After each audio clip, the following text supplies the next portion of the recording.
मल्लिकार्जुन ज्योतिर्लिंग की कहानी। पुराणों के अनुसार मल्लिकार्जुन ज्योतिर्लिंग से जुड़ी कथा इस प्रकार है।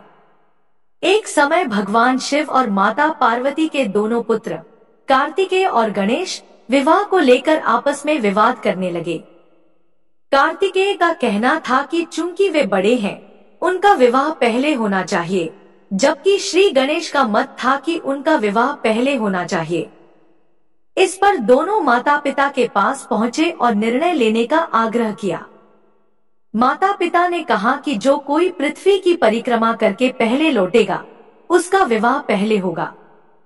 यह शर्त सुनते ही कार्तिकेय पृथ्वी की परिक्रमा करने के लिए दौड़ पड़े। लेकिन श्री गणेश के पास चूहा था और उनका शरीर भी भारी था, जिससे वे इतनी जल्दी परिक्रमा नहीं कर सकते थे। गणेश जी ने अपनी बुद्धि का प्रयोग किया और माता पिता से कहा कि वे दोनों को एक आसन पर बैठने का आग्रह करेंगे। जब दोनों आसन पर बैठ गए, तब श्री गणेश ने उनके चारों ओर 7 परिक्रमा की और विधिपूर्वक पूजा की। गणेश जी की चतुराई से माता पिता प्रसन्न हो गए और उनका विवाह पहले किया गया।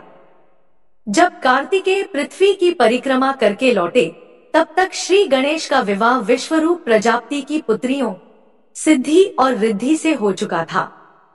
इसके साथ ही उन्हें 2 पुत्र शुभ और लाभ भी प्राप्त हुए। यह देखकर कार्तिकेय नाराज हो गए और माता पिता से दूर क्रौच पर्वत पर रहने लगे। माता पिता ने कार्तिकेय को समझाने के लिए देवर्षि नारद को भेजा, लेकिन कार्तिकेय वापस नहीं लौटे। इसके बाद माता पार्वती और भगवान शिव स्वयं क्रौच पर्वत पर पहुंचे। कार्तिकेय को माता पिता के आगमन का पता चला और वह 3 योजन दूर चले गए। इस पर भगवान शिव वहां एक ज्योतिर्लिंग के रूप में प्रकट हुए, जिसे मल्लिकार्जुन के नाम से जाना गया। मल्लिका माता पार्वती का नाम है और अर्जुन भगवान शिव का नाम है। इस प्रकार यह ज्योतिर्लिंग मल्लिकार्जुन के नाम से प्रसिद्ध हुआ। एक अन्य कथा। कौच पर्वत के पास चंद्रगुप्त नामक राजा की राजधानी थी। उनकी बेटी किसी संकट में फंस गई थी और वह राजमहल से भागकर पर्वतराज की शरण में आ गई। वह ग्वालों के साथ कंदमूल और दूध खाकर जीवन यापन करने लगी।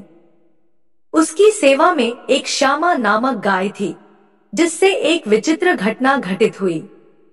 एक दिन वह गाय का दूध किसी अज्ञात व्यक्ति द्वारा चुराया जा रहा था। जब राजकुमारी ने देखा, तो वह गुस्से में आकर उस व्यक्ति को मारने के लिए दौड़ी, लेकिन वहां उसे एक शिवलिंग दिखाई दिया।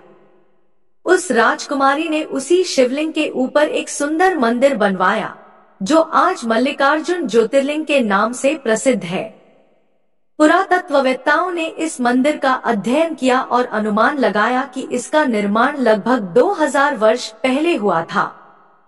यह मंदिर समय समय पर बड़े बड़े राजा महाराजाओं द्वारा दर्शनार्थ किया जाता रहा है।